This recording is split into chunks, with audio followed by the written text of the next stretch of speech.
हरे कृष्ण ज्ञानतिमिरान्धस्य ज्ञानाञ्जनशलाकया चक्षुर्मीलितं मे तस्मै श्रीगुरवे नमः. We'll just recite the verses of second canto's first chapter before we move on to our discussion. Varyanesha te prashnaha krito lokahritam nripa atmavid sammatah pumsam krotavvyadishu yakparaha. वर्यानेश ते प्रश्नः कृतो लोकहृतं नृपा आत्मवत्सम्मतः पुंसां श्रोतव्यादिषु यः परः निद्रया येन तं व्यवायेन च भावयाद् आचार्यः राजन् कुटुम्बाभरणेन वा निद्रया येन तं व्यवायेन च भावयाद् दिवाचार्यः राजन् कुटुम्बाभरणेन वा तस्मात् भारत सर्वात्मा भगवान् ईश्वरो हरिः श्रोतव्यः कीर्तितव्यश्च स्मर्तव्यश्च इच्छता भयम् तस्मात् भारत सर्वात्मा भगवान् ईश्वरो हरिः श्रोतव्यः कीर्तितव्यश्च स्मर्तव्यश्च इच्छता भयम् एतावान् साङ्ख्ययोगाभ्यां स्वधर्मा परिनिष्ठया जन्मलाभः परपुंसामन्ते नारायणस्मृति एतावान् साङ्ख्ययोगाभ्यां स्वधर्मा परिनिष्ठया जन्मलाभः परपुंसामन्ते नारायणस्मृति एतन्निर्विद्यमानानाम् इच्छतामुकुतो भयम् योगिनां विपणीतां हरेर्नामानुकीर्तनम् एतन्निर्विद्यमानानाम् इच्छतामुकुतो भयम् योगिनां विपणीतां हरेर्नामानुकीर्तनम्. Hope you have memorized the verses by this time. We will continue. I will want to share few points on the structure of second canto before we complete the first chapter. At least we should know what is the structure of second canto. Yesterday I have explained, but there is a deeper understanding which acharyas gave the understanding of the second canto. Let us try to understand from the point of view of acharyas, because yesterday what we did is our structure, how it looks for us. We'll see what acharyas are telling, especially Sukadeva Goswami. First thing he starts second canto is the question was, please reveal to me what a person should listen, chant, remember, and whom to worship, and also what he should do and what should not do. That is the first canto's 19th chapter 38th shloka, where Parikshit Maharaj is asking the question, what should be listened and what should be repeated, what should be done, and what should be remembered, what should be worshipped. And second question is what should not be heard, what should not be repeated, etc. It is then he glorifies the question. He says this is a wonderful question. This question does not occur to everyone because they are always interested in hope for material methods of salvation, enjoying, and then he chastises.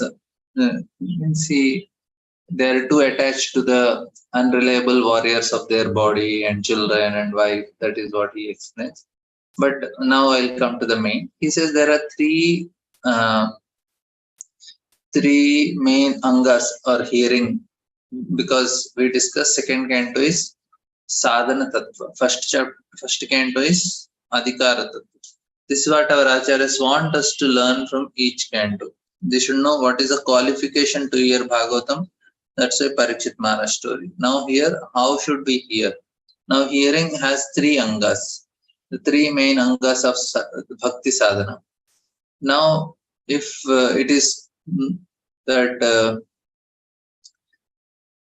first is dhyana and dharana. It's concentration, meditation, visualization. And then there is shraddha, then the faith comes, enthusiasm, the result of purification of consciousness, chitta prasada. And third is vimarshana, reflection, deepening of the topics. This is philosophical reflection. So three main aspects of this sadhana, especially hearing. One is dhyana, shraddha, and vimarshana, or dharana, chitta prasada, on vimarshana. Like that also, these are technical terms. Now these three prakaranas, they are called prakaranas, sections, are divided in second canto. First two chapters is about dhyana or meditation. Third and fourth is about Shraddha or enthusiasm. And the fifth to 10th is philosophical reflection, Vimarshana. Now, what is Bhakti Sadhana? It is imitation of Sadhya. Sadhya means already perfected people, what they are doing. We are trying to do the same thing here. That is called Sadhana. Bhakti Sadhana is not different from Sadhya. Means whatever people in the spiritual world are doing, we are doing the same thing. We are also trying to chant, hear, read, and glorify Krishna, which is already done in the spiritual world. But what does the man in love do?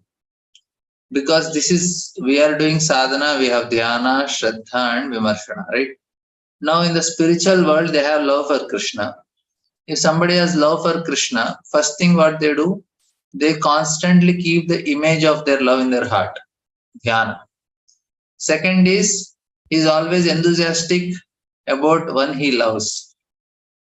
He feels excited as soon as he remembers. Say, if a boy is in love with a girl, first is he meditates on the girl. As soon as he meditates girl, he becomes so happy. So he becomes enthusiastic as soon as the thought comes. Oh, and then the third aspect is he always thinks about the quality of the person one who loves. So this is vimarshana, a reflection. So now we see the second canto is having three parts, which is sadhana and which is sadhya. In the spiritual, what people are doing, they are also doing the same three things: dhyana and shraddha and vimarshana. That means it is the parallel. Whatever we are doing, sadhana is equal to sadhya only. Same activity. But for us, it is dhyana, shraddha, and vimarshana. For them also, it is dhyana, and they also have enthusiasm, and then they have. Now, these three sections, that's why we discussed that second canto is a summary of Bhagavatam, in the sense it is also talking about the perfected living beings. What is the activity of a perfected living beings?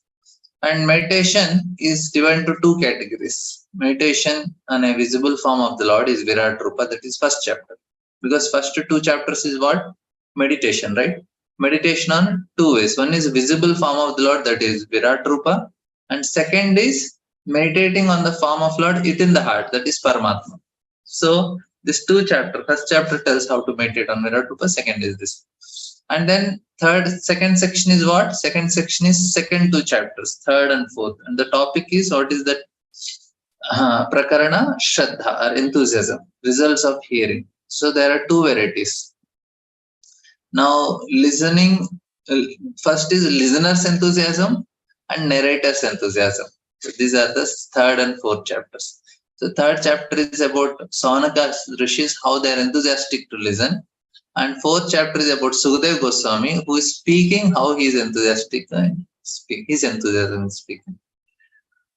And the third prakarana is 5th to 10th chapter, which is called Vimarshana, meditating on the Lord and his qualities, are also divided to two subdivisions. And their dhyana is meditating on the Lord as a result of hearing. And each section, to understand, we should understand the mechanism of hearing clearly. And here, now we have heard that God is the source of everything, Janmatasyataha. When first step, for people, they attract to matter. That's why they meditate on Virat Rupa.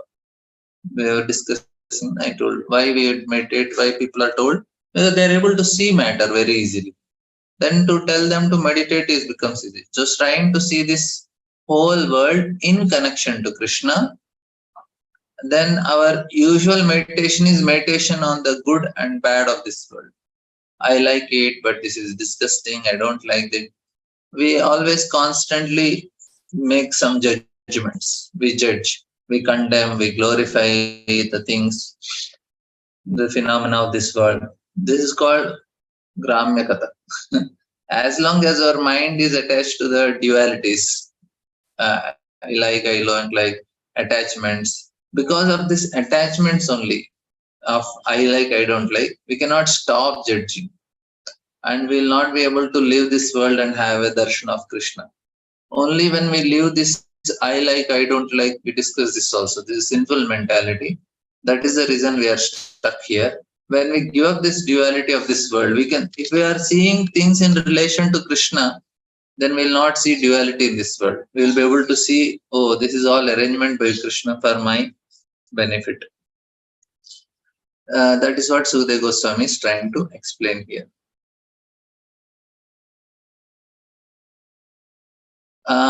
Virat Rupa is because what happens is their consciousness is not so elevated. If you tell to aborigines there is spiritual world, Krishna dancing gopis, they cannot understand. But you can tell, see, you are seeing the river. This is the Lord's veins. You are seeing the mountains. This is Lord's bones. You are seeing sun. This is Lord's eye. They can more relate easily. That is why. Then that is the purpose of this yoga, to help a person to see, become grateful and see the connection of this world with Krishna. It is imaginary form, but this is the form they can relate to it more easily. That's why.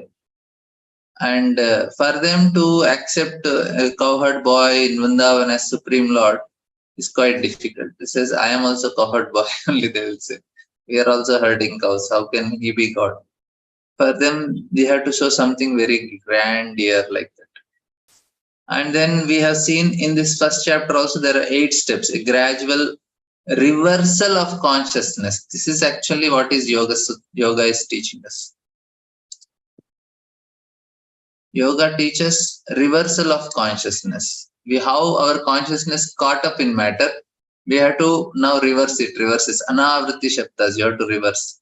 And this meditating on Virat Rupa, this is what is reversal of consciousness. Again, you are bringing the consciousness of something supreme, something higher truth. And now when we are meditating on even Virat Rupa also, then we stop thinking about ourselves. So the problem why we are caught up in this world is we most of the time think about ourselves only, me and mine. Now you have to come out of this me and mine consciousness, start thinking about a higher truth, either in the form of Virat Rupa or Paramatma or Bhagavan, like that. For people to accept Bhagavan is difficult, so we give them Virat Rupa. Like basically what? Stop thinking about oneself, start thinking about this is what is Bhagavatam want us. Satyam param dhimahi. Satyam param. You meditate. Dhimahi means meditate. Meditate on what? Satyam param, absolute truth. In some form. Gradually you will come out of these conditionings. If we want to come out of all these conditionings, very simple. Don't think about yourself. You'll say, oh, I'll think about my wife and children. That also is I and mine only. Start thinking about the absolute truth, like that. And this Virat Rupa meditation is given. Then the 14 planetary systems are the body of the Lord. Demigods are part of Virat Rupa. The nature of manifestation of Virat Rupa. Living beings on the part of Virat Rupa. Brahmana, Kshatriya, Vaishyas. In this way, everything is explained. And later on, what is explained? Array, this night's a dream only. This material world is dream. Now, meditation gives a person the opportunity to see the world as a dream.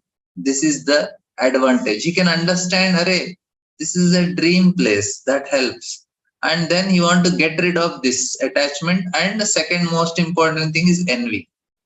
As long as we start thinking about ourselves and if we have this conception of I and mine, there is default envy in living entities. How should I know whether I have envy or not? We are unhappy. We are fearful. This is the proof that I have envy in the heart. To get rid of it, we need to understand. Like, then if I know that this person got a dream, I am also has a dream. And his dream is better than my dream. But if I know it is a dream, I don't mind. I will not become envious. But if I am considering it very seriously, then I'll say, his dream is much better than my dream. Then there is envy like that. Now, the gradual concentration of consciousness on the Lord through visible manifestation, it gives the person an opportunity to understand the Lord who is behind this. And then Prabhupada says that when our eye falls on anything, we must remember that our vision is secondary. This is a nice point. You try to meditate what it means. Prabhupada says when we see an object, our vision is secondary, while the vision of Lord is primary. It is impossible to see what the Lord has not yet seen. First, Lord sees that, then only we'll see. This is what Vedanta, Upanishads and Vedas say. Therefore, whatever we do or see, super soul of whatever we are, he sees the Lord. Now, the Virat Rupa, the universal form, includes everything manifested in this material world, and is the uh, oversoul of every living and non-living things. Now, therefore, by purification of one's vision, one gradually realizes that the original, the soul is of everything is Krishna. Now, second chapter it comes with after Virat Rupa meditation, Lord, because first two things are called dhyana, right? First two chapters. This is the process of hearing means dhyana is first thing. Then comes, because the faith comes in second, Shraddha, then enthusiasm comes. That is third and fourth chapter. So we'll see.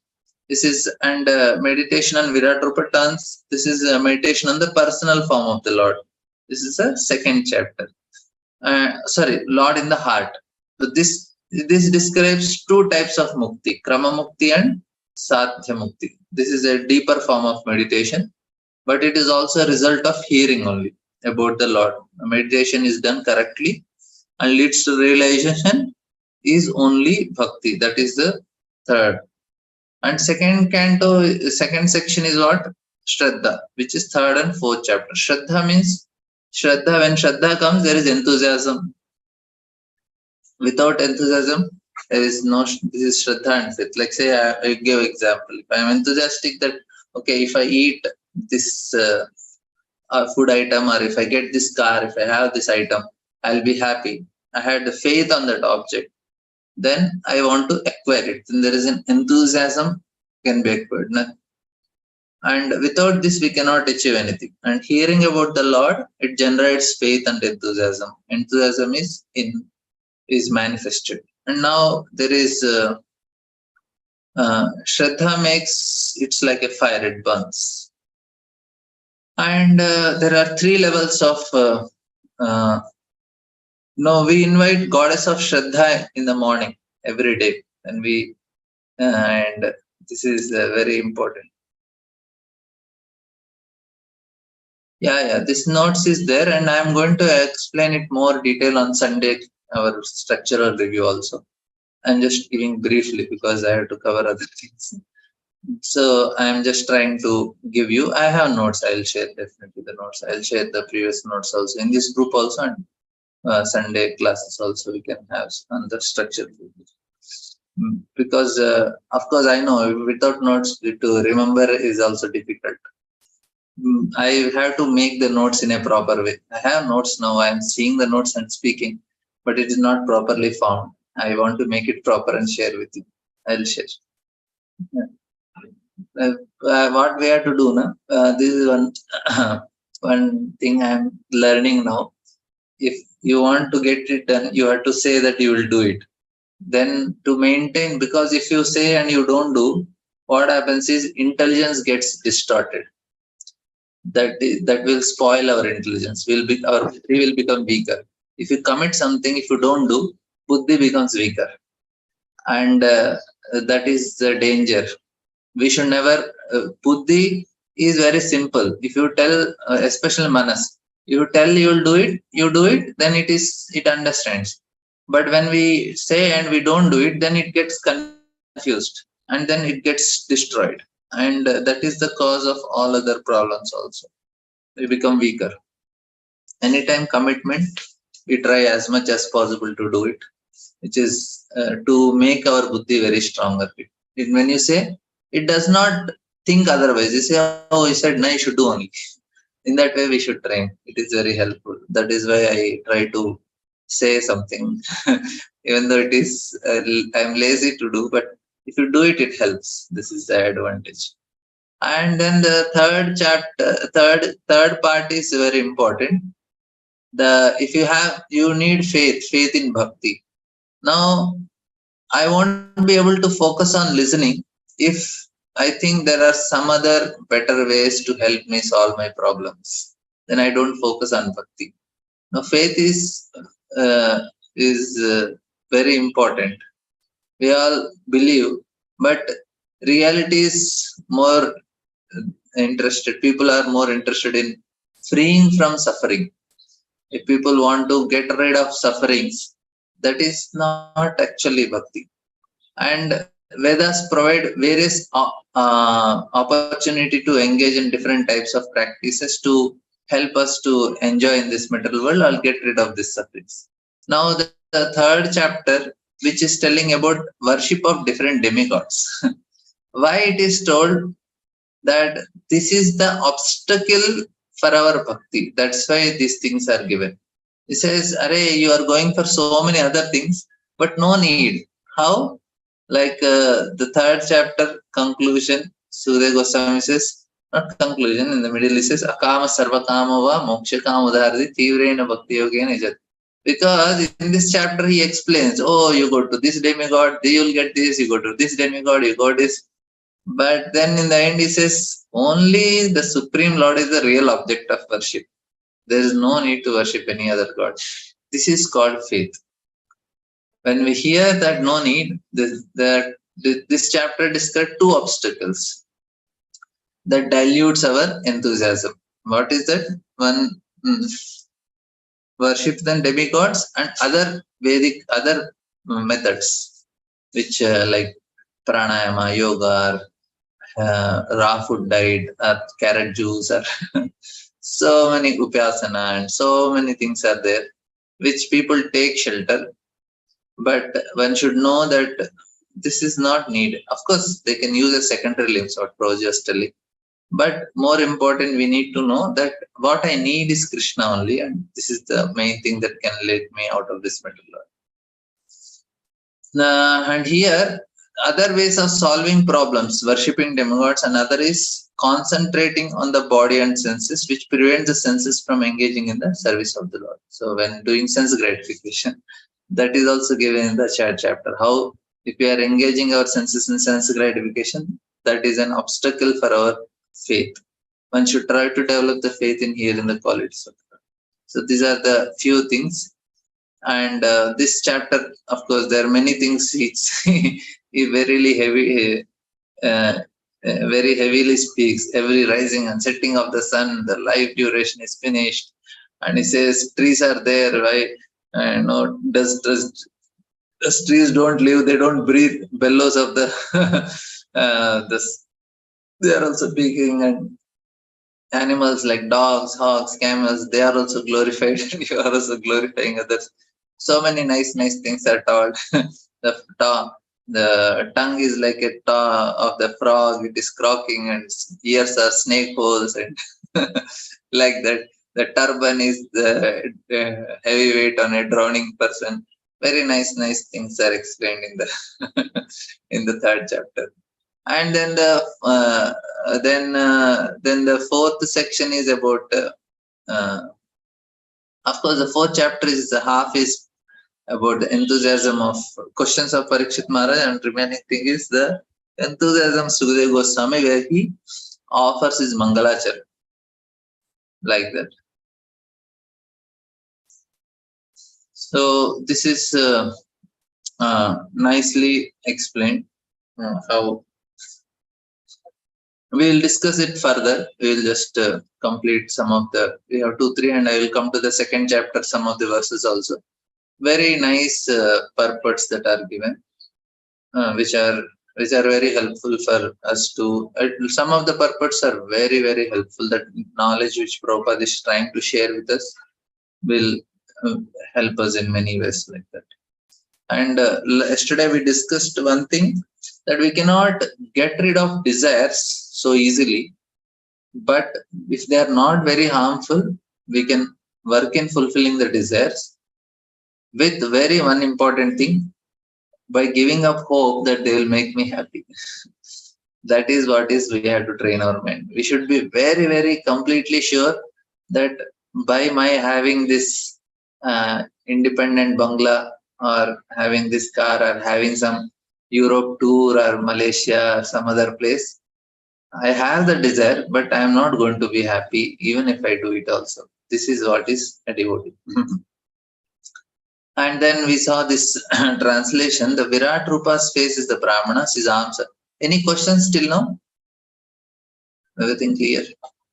Yes, I'll continue the structure tomorrow because we still have whole second canto to go. You can slowly try to understand the structure eventually. I'll try to finish in 2-3 because I don't want to take a test stretch. If somebody want more details, you can. Uh, small parts are every day we have structure also and shloka also and purports also. So many things we have, some variety. And because I will try to complete maybe within 10-12 days before Janmashtami, we can start Krishna Katha. Some things based on how much material I have, I will start the Katha. If they have so much, then I'll start early. Otherwise, we can do it 1 week to 10 days. Now, this purports, last two purports are also nice. The Virat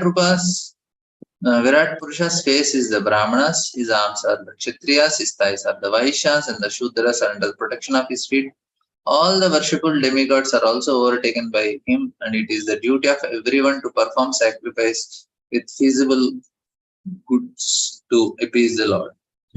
Now, the important point is performing sacrifices. This is the very important thing. If you want to enjoy in this material world, we have to do sacrifice. This is the system.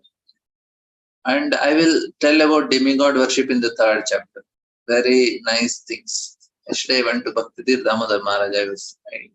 I discussed about this. I want to share with you in demigod section. And monotheism is practically suggested here. Offering sacrifice to many demigods under different names is mentioned in the Vedic literature.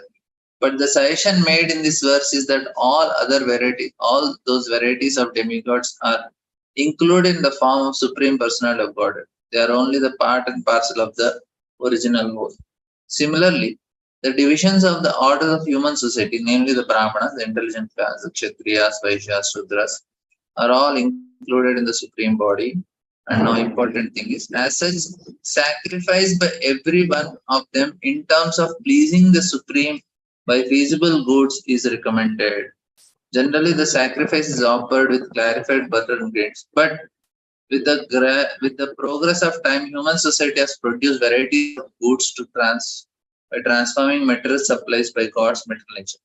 Human society, therefore, must learn to offer sacrifice. See, it is must. If you want to enjoy, there is no option only. It is first you pay and then take. You cannot just enjoy like this. Must learn to offer sacrifice not only with clarified butter but also with other manufactured fruits in the propagation of Lord's glory, and that will bring about perfection in human society. Personally, we get perfection. We can be happy. Otherwise, that is not the way to enjoy in this world. Sacrifice is the way to enjoy. And for us, Harinam Sankirtan, this is Yuga Dharma, this is the sacrifice for the sage. And then there should be cooperation in all these 4 categories. Thus, by the cooperation of all classes of human beings, the sacrifice recommended in this age, namely the sacrificial, congregational chanting of the holy name of Lord, maybe the chanting of the holy name is we stop thinking about ourselves and start thinking about Lord. And Kirtan happens, it is not we should stop, we should meditate on the Lord, we should start thinking about Lord. We should come out of the I and my consciousness. While doing Kirtan, we should not see how am I dancing, how others are dancing, and how I am looking, what are my steps. No, just completely observe yourself. How can we put this statement and explain with lay people who are not into bhakti? We can tell them sacrifice is gratitude you have to express. You want to enjoy something, you have to pay. That is what is the system of nature.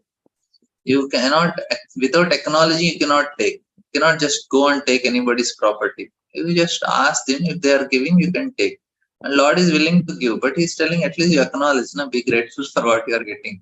You ask them, you are taking sunlight, water, and you are taking air. we should at least acknowledge, na, grains we cannot produce in factory. We can just put some seeds in the soil and they appear. That we don't have, even now also we don't have technology.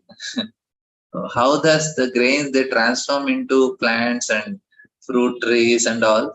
We don't have the technology. The technology is nature's only. Because of that, we are all eating and surviving. At least can't we say thank you? That expression of gratitude is what is sacrifice. That is what we have to explain everyone.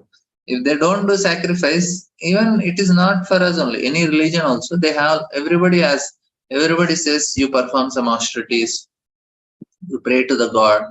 Why do you do 5 times namaz? 5 times namaz, you are expressing your gratitude. In a day, 5 times you are remembering the Lord. And Trikala Sandhya, no? 3 times Brahmanas to Gayatri. That is also a way of remembering the Lord, expressing gratitude. Everywhere there are prayers of for other religions. So this is all the way they are expressing their gratitude. That's all. Simple. Yes, we have. I have thus explained to you the gross material, gigantic conception of the personality of Godhead. One who seriously desires liberation concentrates his mind on this form of the Lord, because there is nothing more than this in the material world. So if you want liberation, concentrate on this. And Prabhupada, this is Prabhupada says, less intelligent people with a poor fund of knowledge cannot accommodate the thought of his inconceivable potency of the Lord Sri Krishna, by which he appears like a human being. Yeah. These points you have heard many times, that I am not taking. It says materialistic philosophers and scientists are too much engrossed with atomic energy and gigantic situation of the universal form, that they offer respects more seriously to the external phenomenal feature of material manifestation tend to nominal principle of spiritual existence. The transcendental form of Lord is beyond the jurisdiction of such materialistic activities, and that is very difficult to conceive that the Lord can be simultaneously localized and all pervasive, because the materialistic philosophers scientists think of everything in terms of their own experience. So they use their own logical experience, but Lord is beyond anybody's logic. And they cannot understand. That is why, because they are unable to accept the personal feature of Supreme Lord, the Lord is kind enough to demonstrate the Virata feature of his transcendental form. And herein Srila Sudeva Goswami has vividly described this form. He concludes that there is nothing beyond the gigantic feature of Lord. None of the materialistic thoughtful men can go beyond this conception of the gigantic form, because the minds of the materialistic men are flickering and constantly changing from one aspect to another. Therefore, one is advised to think of the Lord by thinking of any part of his gigantic body, and by one's own intelligence, one can think of him in any manifestation of the material world, far as the Hindus. Like that, these are the way, because their mind is flickering, their intelligence is not sufficient, they don't have that much sukruti. Okay, at least meditate on this. Slowly, slowly you'll come to right things. And each and every item of the material manifestation entitles a part of the body of gigantic form, and thus the flickering mind can be fixed on the Lord. This is the purpose. This process of concentrating on the different bodily features of Lord will gradually diminish the demonic challenges of godlessness and bring about the gradual development of devotional siddha. So the whole chapter, the purpose of this chapter, Prabhupada is very nicely explained. Why Virat Rupa is described. This is the purpose for it. If you can understand this purpose, we are very clear why this is explained.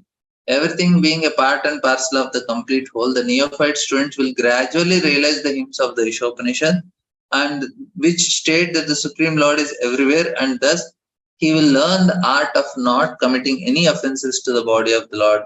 This sense of God-mindedness will diminish one's pride in challenging the existence of God. Thus, one can learn to show respect to everything from all things as part and parcel of the Supreme Body. This is the very important person. Tomorrow also we'll just read this purport one more time, just to memorize it. Nice. One should concentrate his mind upon the Supreme Personality of Godhead, who alone distributes himself in so many manifestations, just as ordinary person creates thousands of manifestations in dream. One must concentrate the mind on him, only all blissful absolute truth. Otherwise, one will be misled and will cause his own degradation. So we have this one last purport. We'll read. Prabhupada says, in this verse, the process of devotional service indicated with the great Goswami Srila Sukadeva. He tries to impress upon us that instead of diverting our attention to several branches of self-realization, Adhyatma Vidya Vidyana, Krishna says, among all the knowledge, I am the knowledge about the soul, spiritual knowledge. One should concentrate upon the Supreme Personality of God, the supreme object of realization, worship, and devotion. Self-realization is, as it were, offering a fight for eternal life against the material struggle for existence, and therefore, by the illusory grace of external energy, the yogi or the devotee is faced with many allurements which can entangle a great fighter again in the bondage of material existence. A yogi can attain miraculous success in material achievements such as anima and lagima, by which one can become more minute than the minutest or the lightest or in ordinary sense. One may change material benedictions. One may achieve material benedictions in the shape of wealth and money. But one is warned against such allurements because entanglement again in such illusory pleasures means degradation of self and further imprisonment in the material world. By this warning, one should follow one's vigilant intelligence only. And this is what is the warning that is given. And ours is Achintya Veda Veda Tattva. Prabhupada is explaining here. The theory of simultaneously oneness and difference between the individual soul and super soul is propounded by Lord Sri Chaitanya Mahaprabhu, the philosophy of Achintya Veda Veda Tattva. The Virat Rupa, gigantic feature of Supreme includes everything, and then there is Paramatma feature also. We just have a few more things.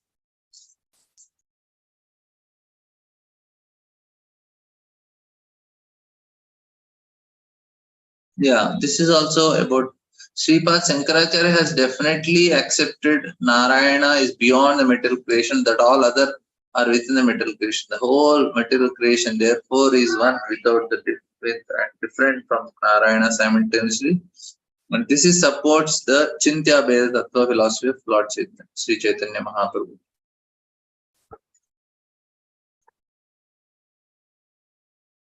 The dreaming man creates many things in his dream, and thus he himself becomes an entangled seer of the dream and is also affected by the consequences. Very interesting. Who is the cause of our dream? Our mind. And who suffers because of the dreams? We only suffer. Sometimes so much tension. Suddenly I wake up, nightmare. I'm again going in the school and writing exam. And it happened 2-3 times. And oh my God, I woke up and I felt, my God, no exam. Thank God. Now, who created the dream? My mind only created. And who suffered? I only suffered. Who can I blame? Similarly, the situation in which we are in this world now, it is our own creation. When we are suffering, who is the cause for it? It's us only. Very simple. The material creation is also exactly a dream-like creation of the Lord. But he, being the transcendental super soul, is neither entangled nor affected by the reactions of such a dream-like creation. He is always in his transcendental. If somebody is seeing horror movie and sleeping, and he'll get horror movies, very big nightmares, then who is responsible for it? He only saw horror movies. First of all, you don't see, then you will be peaceful. You can peacefully sleep. You have a big fight, or you ate so much in the night and slept, then you don't get proper sleep, half sleep you are getting. That time also you get very horrible dreams. Like that. We are only responsible. So you peacefully chant, do kirtan 1 hour before sleeping, and read Krishna book for half an hour, and you glorify all the devotees, meditate on the holy name, take rest. Then you will not get a nightmare, chant Narsimha prayers. Then you are having peaceful sleep. So you are only responsible for it. Yes.